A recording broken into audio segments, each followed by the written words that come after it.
तो सबसे पहली बात तो यह है कि 700 साल से ये मस्जिद है और यहाँ पर नमाज अदा की जा रही है। दूसरी बात यह है कि ये क्यों कह रहा हूं मैं, इसलिए कि ये वक्फ बाय डेडिकेशन है और इसको धार के उस वक्त के अर्सवाइल स्टेट ने इसको मुसलमानों के लिए दिया और वहां पर मस्जिद में नमाज पढ़ रहे हैं। दूसरा पॉइंट यह है कि 1904 में कलेक्टर ने इसको रिलिंक्विश किया और वो एक्ट था सेक्शन 4 एंड 13 ऑफ 1904 एक्ट। तीसरा बात यह है जो आपको समझने की जरूरत है, जो हम पे उंगली उठा रहे हैं, धार स्टेट गजीट है 1935 का, उसमें ये बताया गया है कि ये जगह मस्जिद है और गवर्नमेंट ने इसको रिलिंक्विश किया, गार्डियनशिप से मुस्लिम कम्युनिटी को दिया और फिर 1985 में ऑफिशियल गजीट एंट्री नंबर 62 में उस वक्त के 1954 एक्ट के तहत, वो बंद करो भाई, 1950 एक्ट के तहत ये वक्फ की गजीट भी है। पांचवी बात यह है कि ये प्लेसेस ऑफ वर्शिप एक्ट के भी खिलाफ है।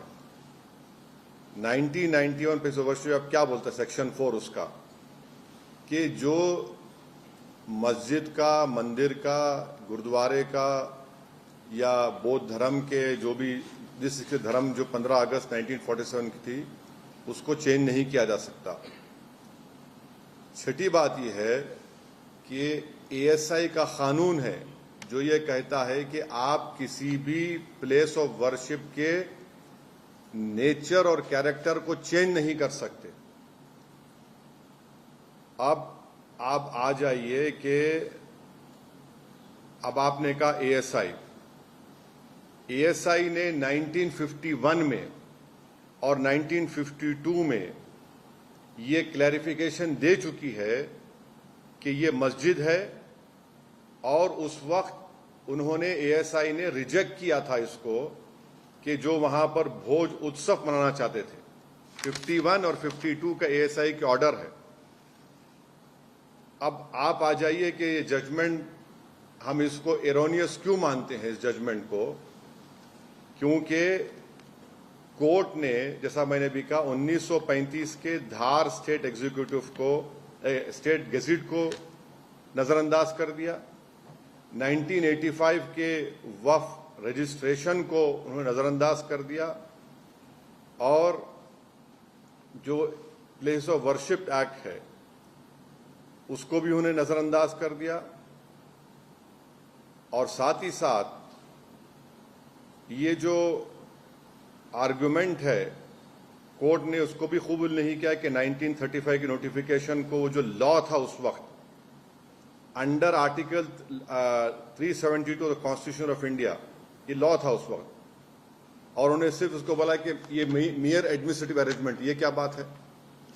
मियर एडमिनिस्ट्रेटिव अरेंजमेंट जो है वो किसी कॉन्स्टिट्यूशनल प्रिंसिपल्स को ओवरराइड नहीं कर सकता।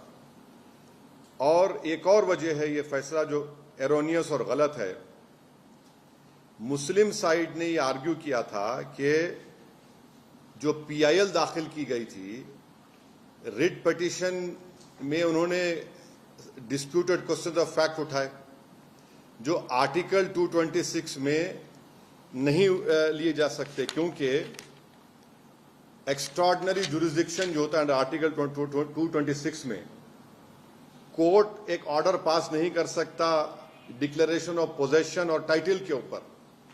और एक और बात जो आपको समझने की जरूरत है कि ऑलरेडी एक सिविल डिस्प्यूट केस चल रहा है टाइटल का, उसको भी कोर्ट ने नजरअंदाज कर दिया। टाइटल का सिविल डिस्प्यूट चल रहा है।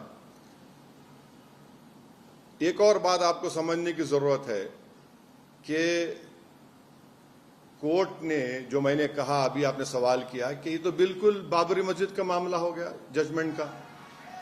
बाबरी मस्जिद केस के मामले में आप कोर्ट ने कहा था कि पोजेशन नहीं था मुसलमानों के पास, भाई मेरा पोजीशन तो आज जुम्मे तक था ना, मेरा पोजीशन आज फ्राइडे तक मेरा पोजीशन था। बाबरी मस्जिद को तो रात के अंधेरे में वहां पर मूर्तियां रखकर मिंबर रसूल पर मस्जिद को बंद कर दिया गया। मेरा तो पोजीशन आज भी है।